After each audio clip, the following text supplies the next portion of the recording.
Bienvenue chers amis de l'émission Info Gospel. Nous avons encore le plaisir de vous présenter un nouveau numéro de votre émission. Aujourd'hui pour vous, nous allons recevoir l'apôtre Kerok, l'apôtre Frankie Kerok, qui est responsable de l'église Rehoboth à Paris et en Inde.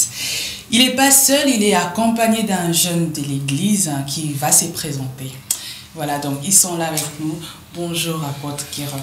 Bonjour ma soeur. Comment vous allez? Ouais, super bien par la grâce de Dieu. Quelles sont les bonnes nouvelles? Ok, Jésus-Christ, il est Seigneur.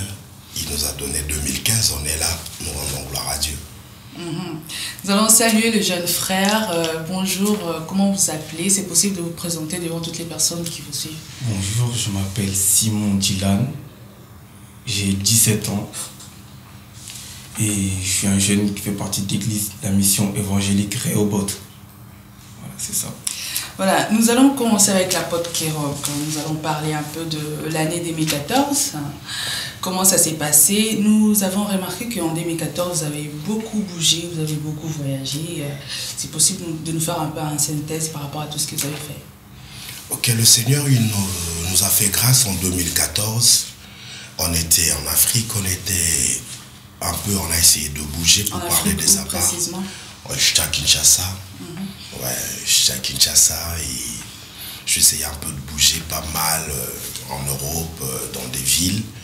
Et on a essayé de présenter la parole du Seigneur, comme la Bible dit, que aller partout et prêcher la bonne nouvelle et faites le genre des disciples. Et on a parlé de la part des dieux et le Seigneur a fait grâce. Vraiment, le bilan était positif. 2014, Jésus était vraiment présenté au maxi. Mais qu'est-ce que vous avez fait précisément à Kinshasa? À Kinshasa, c'était juste pour remonter encore la mission évangélique Rehoboth qui était à Kinshasa. Et puis j'avais il y a une église installée là-bas. Bien sûr. Et il y avait 2 conférences que j'ai fait avec des hommes de Dieu. J'avais 2 croisades et j'ai pas mal travaillé dans des églises de collègues, juste pour alimenter et accentuer cette œuvre que nous sommes en train d'accomplir. Apparemment, vous avez fait plusieurs séminaires en 2014, mais pourquoi pas vous avez eu le temps de rester vraiment dans votre église à vous enseigner les fidèles et tout, et puis voir peut-être en 2017 ou 2018 pour faire plusieurs séminaires, parce que quand vous sortez beaucoup, vous laissez vos fidèles avec qui? Ben déjà, le travail que nous sommes en train de faire dans nos églises, c'est-à-dire c'est former les gens. Quand on forme les gens, c'est pour que après ces gens-là arrivent aussi à faire preuve de maturité s'ils ont vraiment reçu la bonne nouvelle. Et la Bible dit, c'est l'apôtre Paul qui l'a dit, que tout ce que tu as entendu de moi, confie-les à des hommes capables de les confier à d'autres. C'est-à-dire, il y a d'autres personnes, aussi longtemps que tu es avec eux, ils ne vont pas bien s'éclater. Mais quand tu n'es pas avec eux, voilà, ils prennent conscience et ils s'éclatent et voilà. Mais ces séminaires-là, c'était pourquoi? Quel était le but? Ben, le but, c'était juste pour ramener le peuple à la stature parfaite de Christ. Parce qu'actuellement, il y a un constat que j'ai fait surtout dans nos églises dites réveil. Suffisamment de gens, ils ne sont pas vraiment enseignés. Tu vas voir de jovistes, tu vas voir de branamistes. C'est-à-dire, quand tu discutes avec eux, quand bien même qu'il y a sur le point doctrinaux qu'on n'est pas d'accord, mais tu sens vraiment qu'ils sont un dépôt. Tu sens vraiment que ce sont des personnes qui sont assujetties.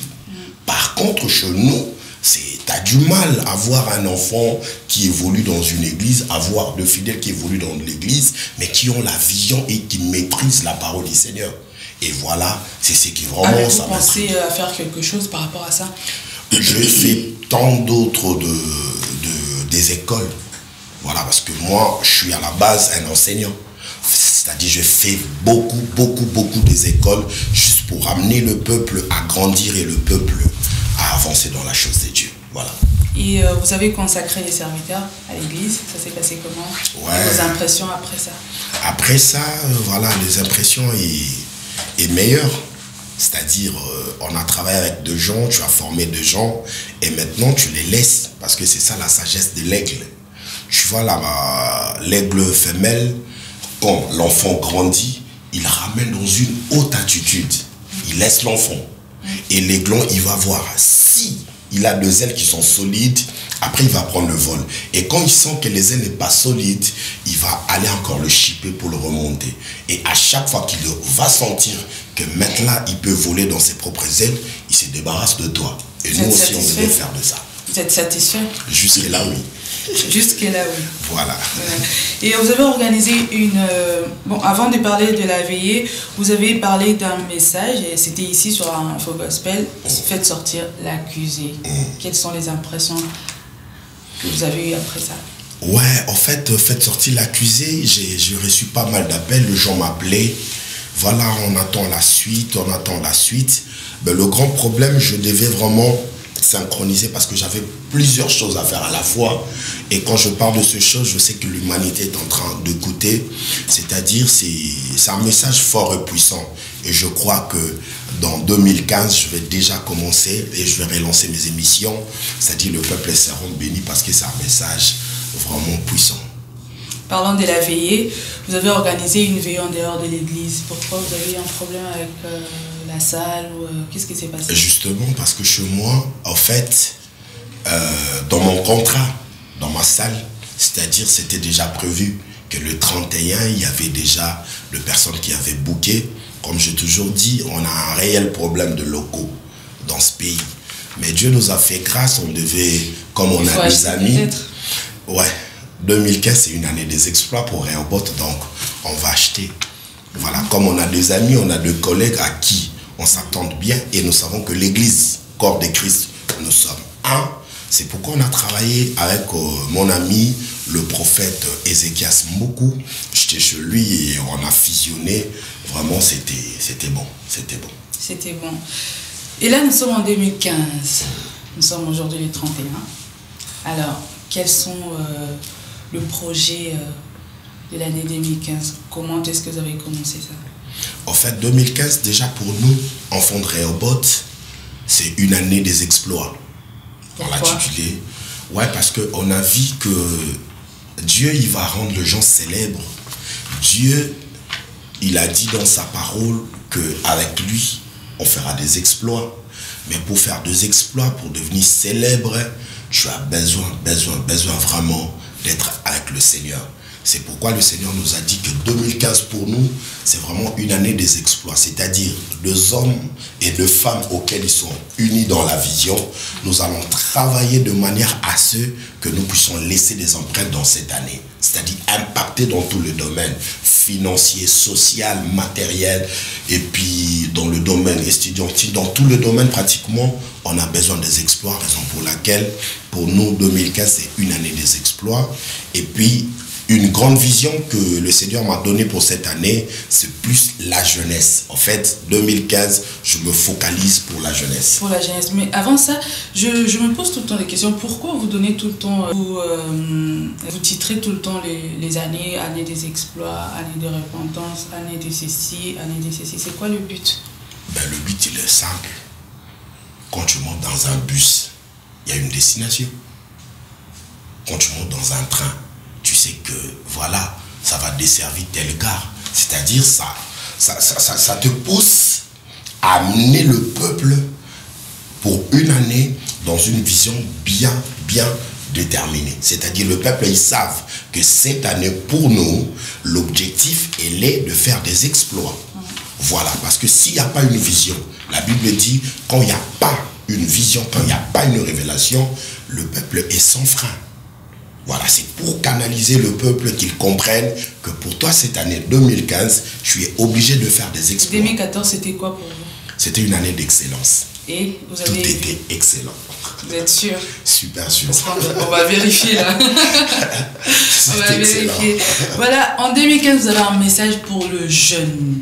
Pour le jeune. Mais j'aimerais d'abord laisser la place à notre frère, j'ai oublié le prénom. Simon Dylan. Simon Dylan, vous êtes jeune, vous êtes jeune et nous voyons des jeunes qui organisent des soirées, qui sont dans des boîtes, des nuits et tout. Et toi aujourd'hui, en tant que jeune, tu t'es décidé de servir le Seigneur. Pourquoi?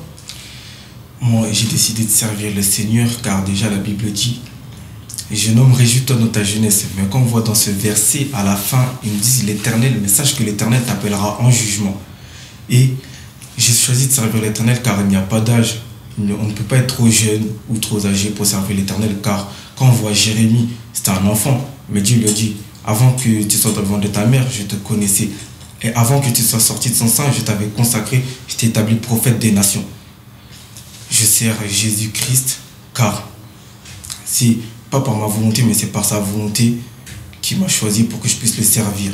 Il s'est révélé en moi. C'est pour ça que je cherche Dieu. Et quand est-ce que vous avez reçu Jésus? J'ai reçu Jésus, c'était, on peut dire, en 2011. Là, vous avez quel âge? Là, je vais avoir 17 ans. Vous étiez... non, en 2011. Vous aviez quel âge? J'étais encore jeune, là, pour compter, là. Est-ce que vous étiez conscient? Oui, j'étais conscient. Vous étiez baptisé aussi? Non, le baptême, je l'ai eu en 2014. Toujours à l'église Rehoboth? Oui. Et c'est qui votre père spirituel? C'est l'apôtre Frankie Kerock. C'est l'apôtre Frankie Kerock. Voilà, avant de finir avec vous, on continue avec l'apôtre Frankie Kerock. Vous avez un message pour le jeune, pourquoi? Parce que la jeunesse, c'est l'avenir du demain. La jeunesse, c'est l'avenir du demain. La jeunesse, c'est vraiment le cible de l'ennemi.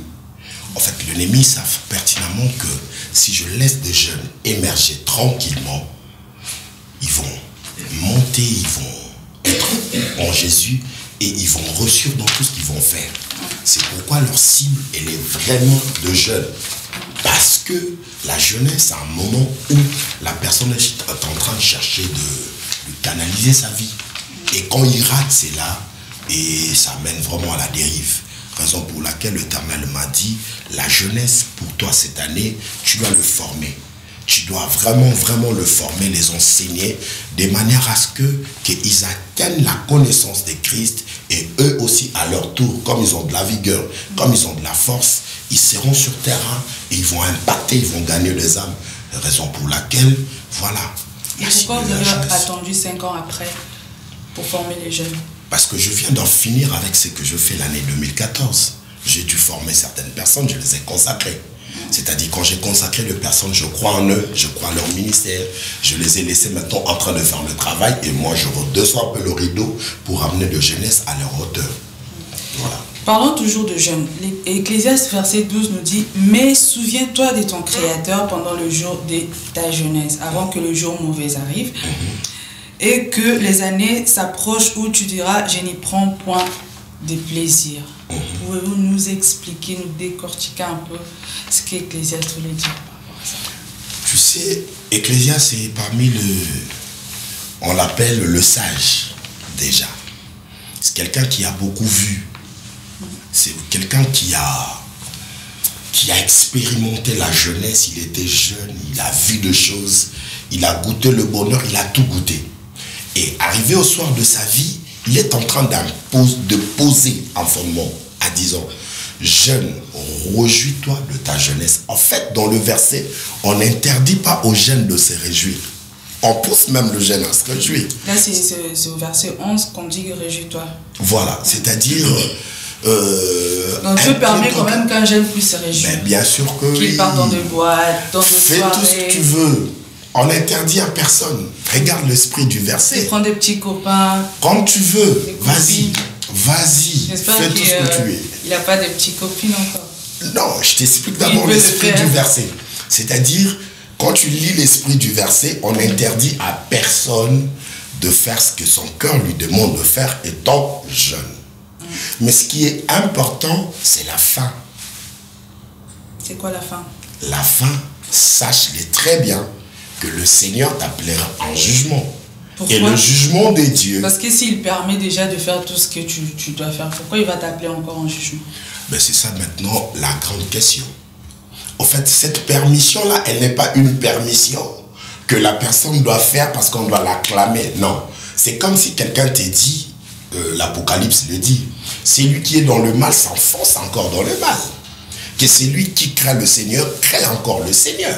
C'est-à-dire, ce n'est pas une permission accessible, mais le Seigneur est en train de t'interpeller en disant, quand tu fais toutes ces choses, sache-les très bien qu'il y a le jugement qui t'attend.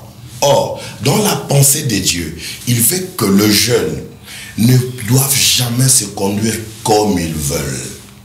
Le jeune doit avoir un modèle, doit avoir un mobile. Et lorsque le jeune accepte Jésus dans sa vie, c'est alors que ces jeunes-là, il ne marchera plus comme il veut. Avant d'avancer, au verset 11, il dit « Réjouis-toi dans ta jeunesse ». Il permet quand même qu'il puisse se réjouir. Mais au verset 12, il dit « Mais souviens-toi de ton Créateur ». Voilà, c'est ce que je suis en train d'expliquer. Qu'est-ce que vous nous expliquer par rapport à ça? C'est-à-dire, c'est ça ce que je suis en train d'expliquer. C'est-à-dire, Dieu, quand il parle que « réjouis-toi », c'est-à-dire, ce n'est pas qu'il te permet de te réjouir, de t'éclater comme tu veux. Non. Mais c'est une permission qu'on te dit. Mais on ne veut pas seulement te dire ça. Là, il dit, livre ton cœur à la joie pendant le jour de ta jeunesse. Marche dans le voie de ton cœur. Voilà, selon le regard de tes yeux. Ça s'appelle le métaphore. Fais ce que tu veux. Voilà, ça s'appelle le métaphore. C'est-à-dire une manière de parler, mais ça ne veut pas dire exactement comme tu le lis. C'est-à-dire quand tu dis réjouis-toi, fais tout ce que tu veux, c'est pas seulement qu'on est en train de c'est un verset capital pour tous les jeunes qui organisent des conventions, c'est tout le temps jeune réjouis-toi, jeune réjouis-toi. Alors comme vous êtes apôtres, les vieillards aux cheveux noirs, comme vous le dites, donc expliquez-nous qu'on puisse comprendre réellement la pensée de Dieu dans ces versets. La pensée de Dieu, elle est simple, c'est ce que je suis en train de dire depuis tout à l'heure. C'est-à-dire, quand Dieu dit « réjouis-toi dans ta jeunesse, livre ton cœur, fais tout ce que tu veux », c'est-à-dire le Seigneur est en train de permettre le chant, mais cette permission-là ne veut pas dire que l'Éternel il est d'accord dans ta réjouissance ou dans ton éclatement. C'est-à-dire, c'est une métaphore. Il est en train de te dire, il veut te montrer tout simplement que lorsque tu feras ces choses, sache-les qu'il y a une finalité. La finalité, c'est quoi? C'est le jugement. Et lorsqu'on parle d'un jugement, s'il y aura une sentence. Et dans le sentence que tu auras, soit tu seras condamné, soit tu seras acquitté. Et qui sera condamné? C'est ces jeunes-là qui a marché avec le Seigneur. C'est ces jeunes-là qui a marché sur la terre. Mais il a tout fait ce que son cœur veut. Or, c'est lui qui accepte Jésus dans sa vie. Il ne marche plus selon les désirs de son cœur. Sa volonté, elle est abolie. Et la volonté qu'elle doit faire, c'est la volonté de Dieu. C'est pourquoi Jésus pouvait dire que ça ne soit pas ma volonté, mais que ta volonté soit faite. Restons toujours au verset 12. Mais souviens-toi de ton Créateur pendant le jour de ta jeunesse. Avant que le jour mauvais arrive et que les années s'approchent où tu diras « je n'y prends point plaisir ». Pouvez-vous nous expliquer cette phrase et que les années s'approchent où tu diras je n'y prends point plaisir. Ça veut tout simplement dire, par exemple, aujourd'hui, il y a deux choses que tu peux faire en étant jeune. Mais 50 ans, 60 ans, 90 ans, tu ne pourras plus le faire. C'est-à-dire, à ce moment-là, tu n'auras plus plaisir à le faire. Parce que tu as vieilli, parce que tu es fatigué et parce que tu n'auras plus de repères. Mais pendant que tu es encore efficace, pendant que tu as encore le sang qui circule dans tes veines, c'est-à-dire tu as la facilité de le faire. Mais quelques années plus tard, tu n'auras plus la même force. Tu ne seras plus la même personne. C'est pourquoi, s'il y a deux choses auxquelles tu peux faire aujourd'hui, vas-y, fais-les. Mais il y a 2 années qui viennent, tu ne pourras plus.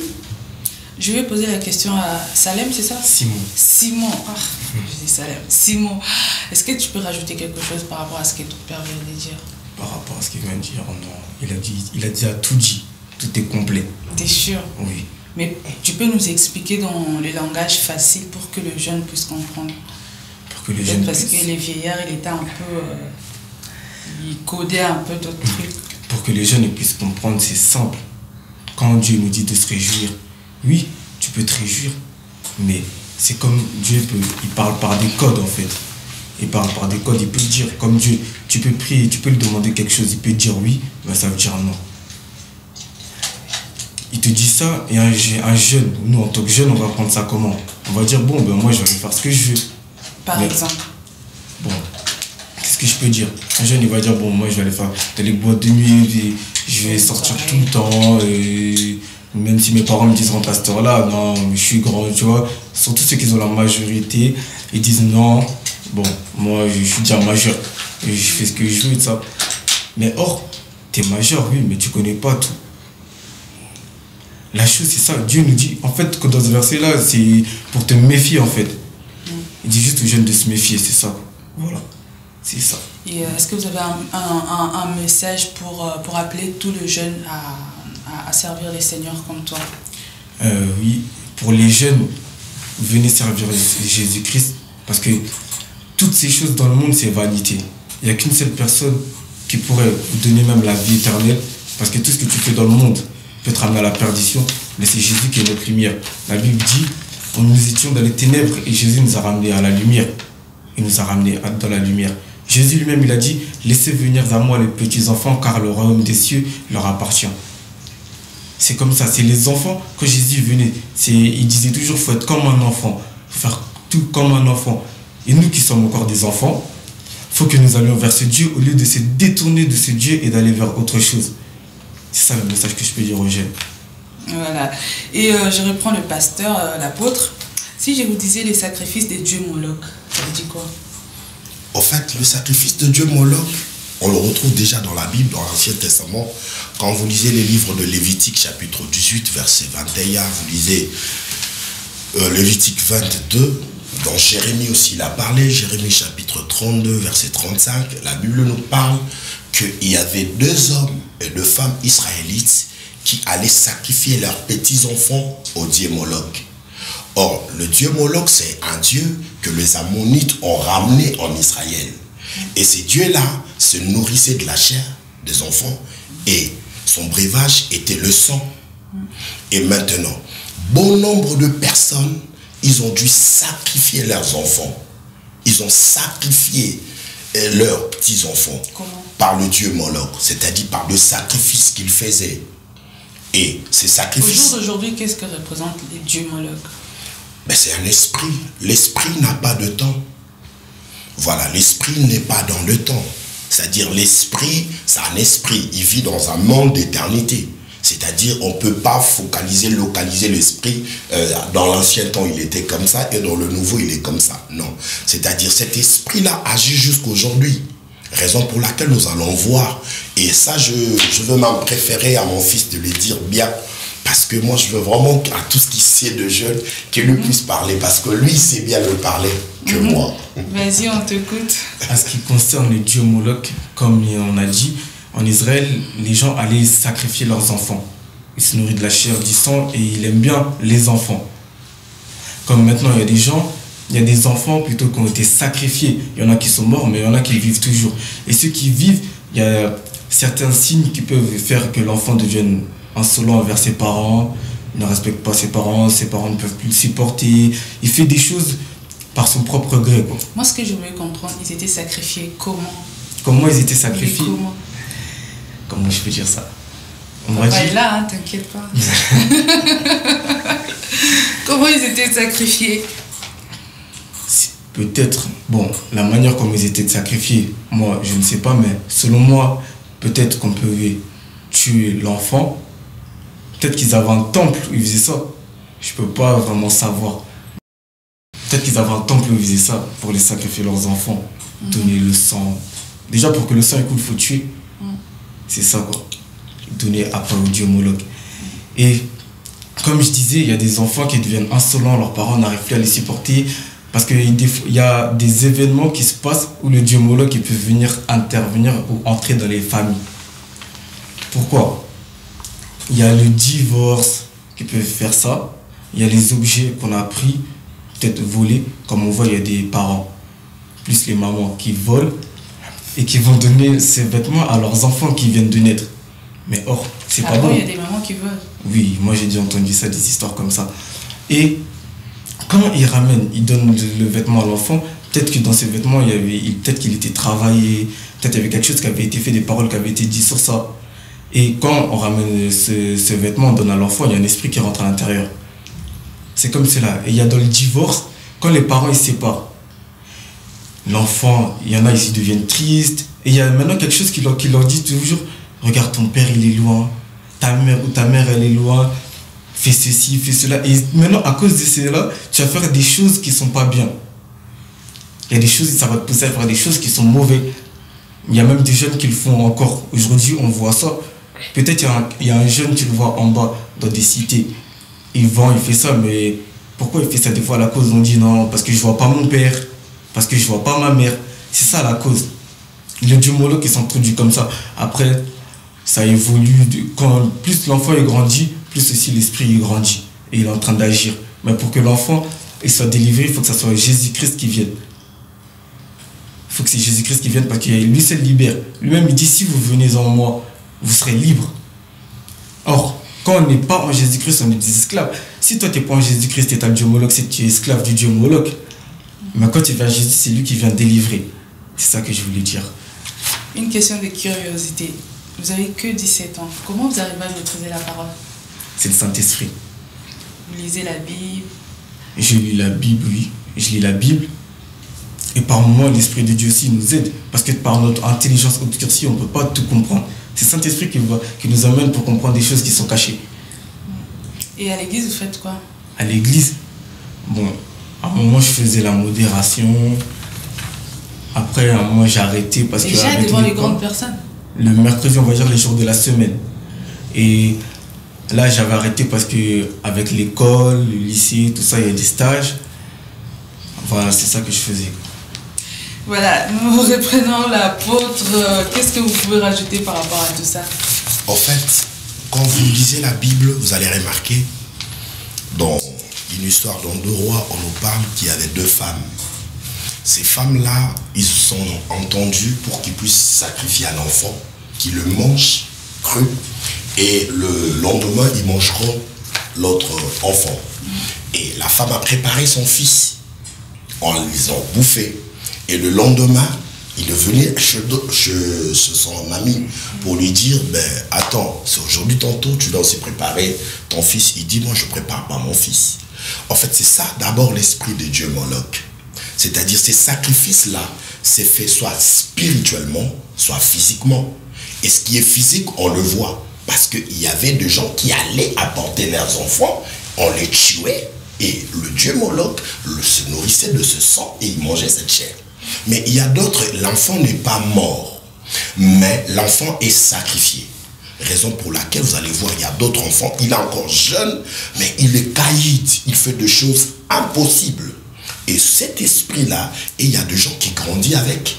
Aujourd'hui, on va voir même des adultes. Quand on parle d'esprit Moloch, ça commence quand tu es un enfant, mais ça remonte. Ça dit, ça croît avec toi. Ça dit, tu grandis avec cet esprit. Et du moment où tu n'as pas encore reçu Jésus dans ta vie, cet esprit a une influence comme jamais sur ta vie. Et nous sommes en train de voir surtout des filles qui se prostituent. Nous sommes en train de voir de jeunes qui sont en train de toucher les armes, qui sont en train de faire des choses incroyables, de braquage et tout. Tout ça, ce sont des sacrifices de Dieu Moloch. Et raison pour laquelle l'Éternel m'a dit, lève-toi et parle à mon peuple que ces gens-là doivent connaître Jésus. Et quand quelqu'un connaît Jésus, automatiquement, il est dans une nouvelle vie et le Seigneur tirera gloire. C'est pourquoi j'invite vraiment les gens à venir écouter ces messages dans notre assemblée. On parle vraiment de ces sacrifices de Dieu Moloch, que bon nombre de jeunes sont été sacrifiés. Et voilà, aujourd'hui, preuve. L'Éternel est en train de montrer un jeune comme tout autre jeune. Mais voilà, ce jeune est en train de défendre, il parle de la parole. Pourquoi? Parce qu'il est assis dans une église, il a un père et l'enfant, il est enseigné. Automatiquement, c'est ce qui prouve qu'il y a un travail qui s'est fait. Voilà, et bien, nous sommes presque à la fin de cette émission. Je vous laisse une minute pour clôturer, pour dire un mot de la fin. Je commence avec Simon. Je commence avec Simon. Bon, le message de la fin, j'aimerais plutôt dire sur la foi. Sur la foi. J'aimerais dire aux gens qui nous écoutent, parce que nous avons un fondement dans l'évangile, il faut avoir la foi.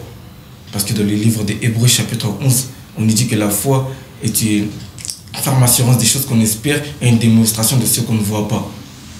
Parce que quand on croit que Dieu existe, c'est par la foi. Quand on croit qu'il a créé ce monde, c'est par la foi. Parce que si on regarde les scientifiques, il y en a qui n'ont pas la foi, ils regardent le monde, ils vont dire non, c'est pas une personne qui peut avoir fait ce monde. Mais nous, par la foi, on y croit. Par la foi, il y a des œuvres qui se font. Parce que si tu as une foi qui est sans démonstration, c'est une foi morte. Mais une foi qui a des démonstrations, c'est une bonne foi. Jésus a dit à ses disciples, si vous avez même une petite foi comme une graine de sénévé, tu pourras dire à cette montagne de se ôter de là. La foi, c'est quelque chose qui peut faire de grandes choses dans nos vies. La foi, c'est très important. C'est comme si on t'emmène chez le président de la République, on va te parfumer, on va te relooker. Et ben nous, c'est notre parfum pour Dieu. Parce que Dieu, il ne peut pas agréer une personne qui n'a pas la foi. Dieu ne peut pas agréer une personne qui n'a pas la foi. Regardez Abraham. Quand Dieu lui a dit sors de ta patrie, il est sorti, il ne savait même pas où il allait. Mais par la foi, il a quand même fait. Il lui a dit donne-moi ton fils Isaac. Déjà, Dieu avait pris du temps pour le donner, mais il lui dit encore donne-moi ton fils. Mais Abraham, il n'a pas hésité, il est parti parce qu'il connaissait son Dieu, il avait la foi. C'est pour ça que la Bible dit ceux qui connaîtront leur Dieu agiront avec fermeté. Voilà, c'est ça le mot de la fin. Merci. Un mot de la fin. Un mot de la fin, il n'y a même pas un mot de la fin. C'est-à-dire le mot de la fin, mon fils, il a dit. C'est-à-dire, j'invite seulement tout le jeune à venir nous joindre. Tu vas parler comme lui. C'est pas de la magie. Seulement qu'on est assis dans la chose de Dieu, qu'on est enseigné suffisamment et le Seigneur nous fera grâce. Et c'est ça vraiment, je veux aussi stimuler mes collègues, mes amis. Nous devons prendre le temps de former les gens. Nous devons prendre le temps de former les enfants. Il n'y a pas plus bénéfique que ça. Aujourd'hui, je peux mourir, mais il y a des vieillards qui vont rester. Voilà la preuve. Vraiment que Dieu vous bénisse. Et voilà, nous sommes à la fin de cette émission. Nous disons merci à l'apôtre Kerock et à Simon d'avoir répondu à notre invitation. Nous disons merci à la réalisation, prise de vie Arnaud Vouma, réalisation Christian El Padre et Junior Kadia. Nous disons merci et à bientôt. Shalom frères et sœurs, je suis la sœur Marley Yalala. Je viens aujourd'hui vous proposer quelques extraits de mon nouvel album Amour éternel qui sera très bientôt dans vos bacs. Suivez, merci et à bientôt. Maboko, abetela Yesu maboko. Maboko, betela Yesu maboko. À cause de la grandeur de ta force, toute la terre s'ébranle devant toi. Je veux louer, célébrer tes bienfaits. Jésus la force, Jésus qui sauve.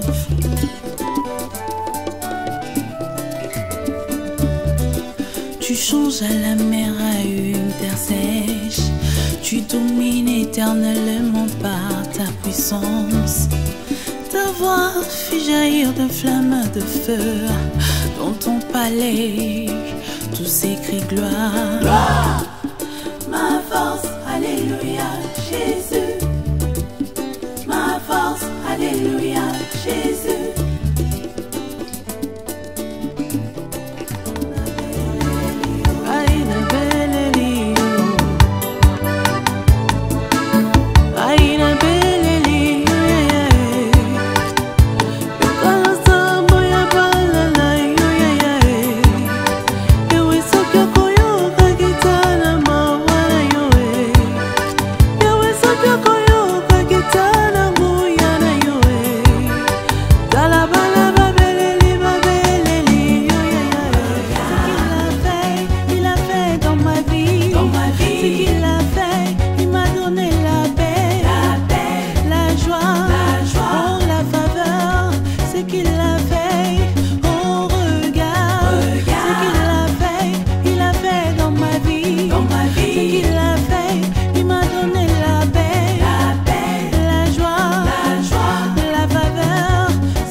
Nos oreilles sont fatiguées.